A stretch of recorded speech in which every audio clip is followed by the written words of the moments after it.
Today we're going to be looking at, I hit the recording instead of the screen share. We're going to be looking at the blind leading the blind. Anything and bring this up.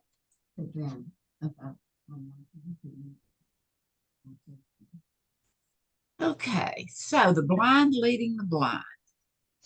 Yesterday, I spent the majority of the afternoon just relaxing and looking over the book that was written by David Bohm, Bohm, entitled The Implicit Order. And that's kind of physics, and I don't understand it, but what I do understand, I find so fascinating.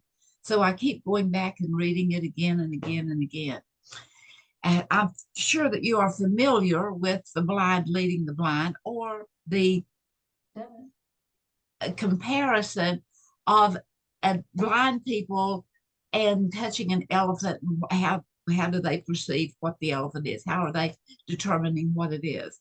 Now, one says, well, the feels of the tail and says, well, it feels like a rope. And one feels of the leg of the elephant and says, well, it feels like it's a tree. So there's something there about the elephant. Our senses are active and are wanting to put a title to whatever we are determining. Anyway, so here, blindness is associated with lack of light. And so David Bohm wrote the book Wholeness and the Implicit Order. And again, it is physics as such, but it's complicated for me. But the more I read it, the more I have other things in that particular genre, the more light is shed, not quite as blind as I was before. And so here's just three concluding things that I came up with in reading that one particular book and going back yesterday and looking over my notes from that book, is that all of the elements in this whole world contain the totality of the universe, and it's enfolded within itself. So both matter, which is stuff, and consciousness, which is awareness, they're all enfolded in everything that we encounter. And that also, our thoughts and our perceptions, where do they come from? Well, we begin with the thoughts we think, and maybe we can put the voice that's saying over and over in our mind, and maybe we know where it's coming from, maybe we don't, maybe it's a recording of something. But our thoughts and the perceptions, the things that we see, they begin it, they start the journey. And we, in turn, give order and form and structure to these theoretical concepts. So the thoughts that we begin to think and the perceptions that we begin to see comes out to be our ideas, our beliefs, our assumptions. And the thought process is a combination of the existence of the manifested world and the replay of some memory content. So the thinking process has to do with how are we seeing what this world looks like? Maybe going from inside the house to going outside the house and looking at the yard, or maybe looking up into the sky at the sun or the moon or the stars at night, as we begin to see the existence of the manifest world.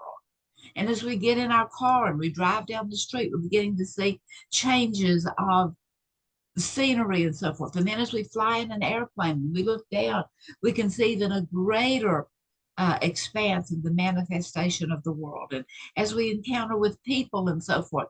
And at the same time, there's this memory recording going over and over in our mind. So, light and understanding. Dr. Glasser, the reality therapy and choice theory, talked about the real world, which is things and people and places, and then that there's our filters and there's lights and understanding. We can't really understand things without light. So I like to look at the fact of whether we are talking about someone doing something out of innocence or whether they're doing it out of ignorance. It's something that we didn't know. We didn't know it whether we were ignorant about it or whether it was just innocent about it. Just like the child that goes over for a pretty bauble or something that's made of glass, and they want to pick it up and touch it, and they're told not to do that. That it's in innocence that sometimes we get involved in things, and sometimes it's also in ignorance. And so to date, meaning to right now, this moment, this awareness, all we have is our experiences from day one, the beliefs that we have, the faith that we have, and the various encounters that we have encountered. There will be more in the future from today going forward, but up to this date, all we have to think about and to put together with those thoughts and those memories are the experiences, the beliefs, and the faith and the encounters to date. And knowledge comes through filters. And the filters, of course, is that Dr. Glasser talked about primarily is our senses, our seeing, hearing, touching, tasting, feeling, whether that is feeling to see if someone, whether that's feeling physiologically or feeling as if touching something to see if it's soft or hard. But then also, Dr. Glasser included the filter of total knowledge. What do we know about this thing we are seeing and thinking about? And then what value does it have to us? And sometimes our filters can become clogged. And whenever those filters are clogged, we just ignore them and don't really use them anymore and don't think about them and don't know how valuable they are, then that can put us into a form of darkness. And one only knows what one knows. We have this total knowledge filter that our information goes through. But conversely, we don't know what we don't know. And sometimes knowing only what we do know makes us think and project that we know more than we really do. And I have a quote here from C.S. Lewis. I just think this is so powerful. C.S. Lewis said, "I believe in God just as I believe in the sun. I believe in the sun not only because I can see the sun, not only because I see it, but also because I see everything by the light of the sun."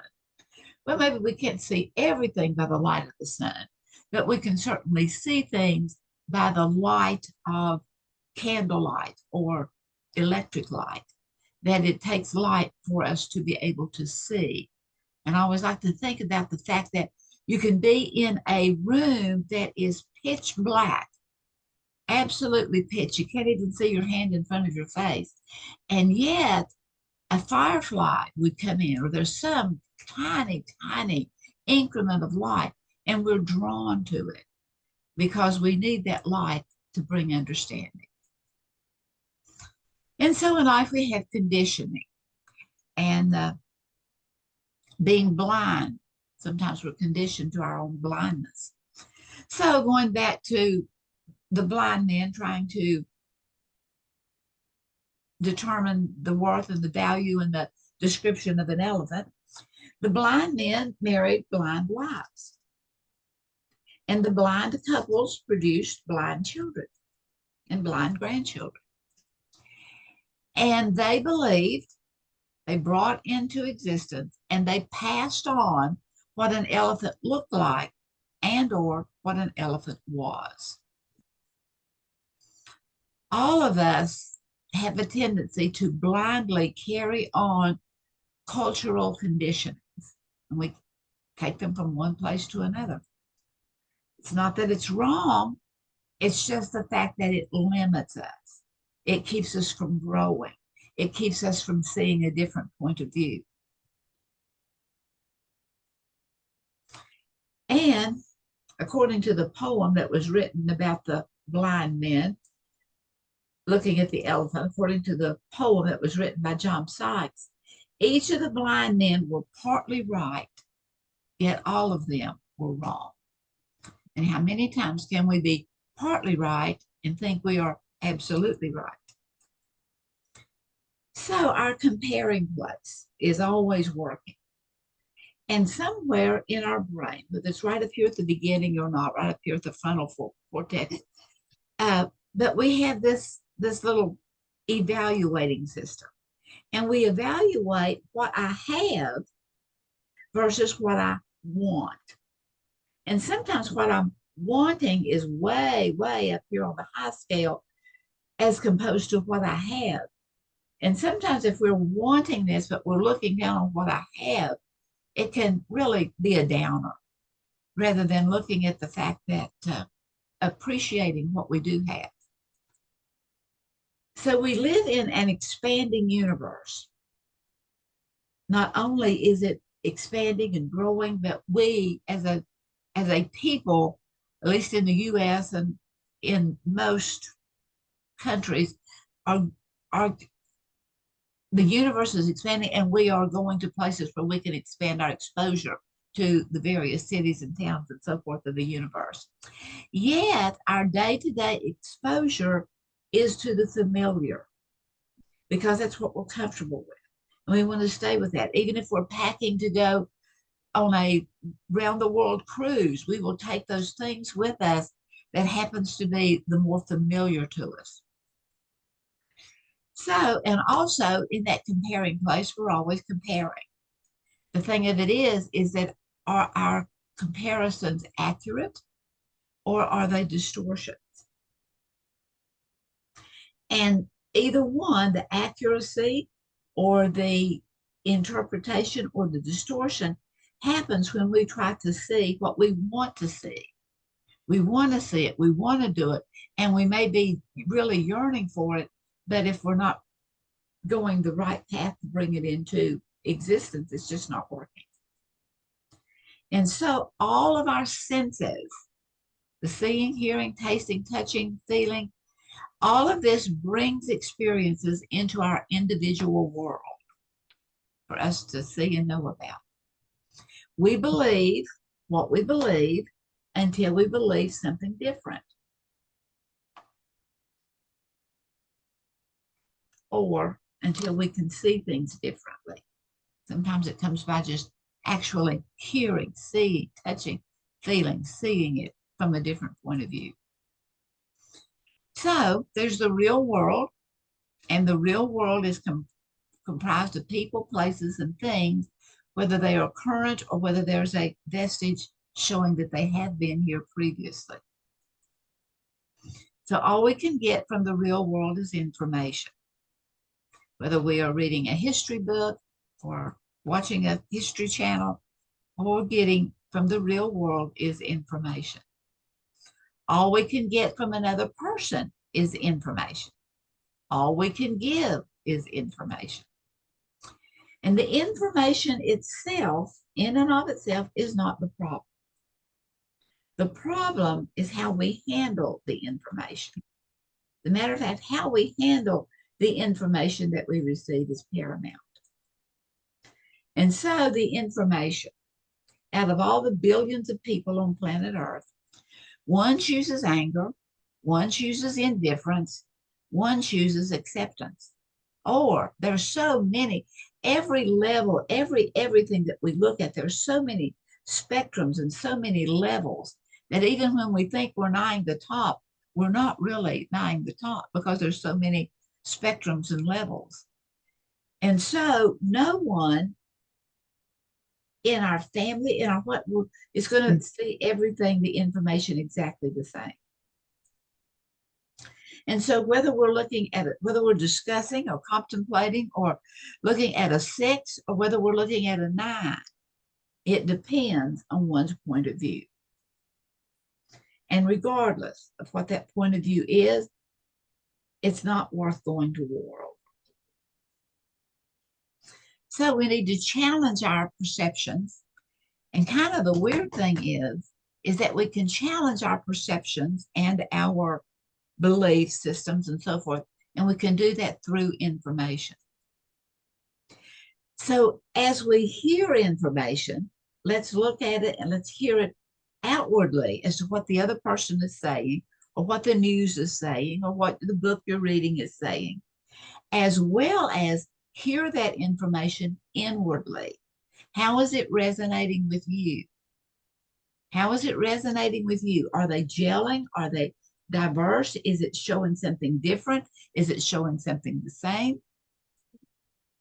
And also, as we hear another's point of view and listen to what they're saying, as well as kind of not comparing as such, even though we do compare a lot, even if we don't realize we're comparing, but look at another's point of view as well as your own life experience for maybe a similar point of view that could have been, again, going back to.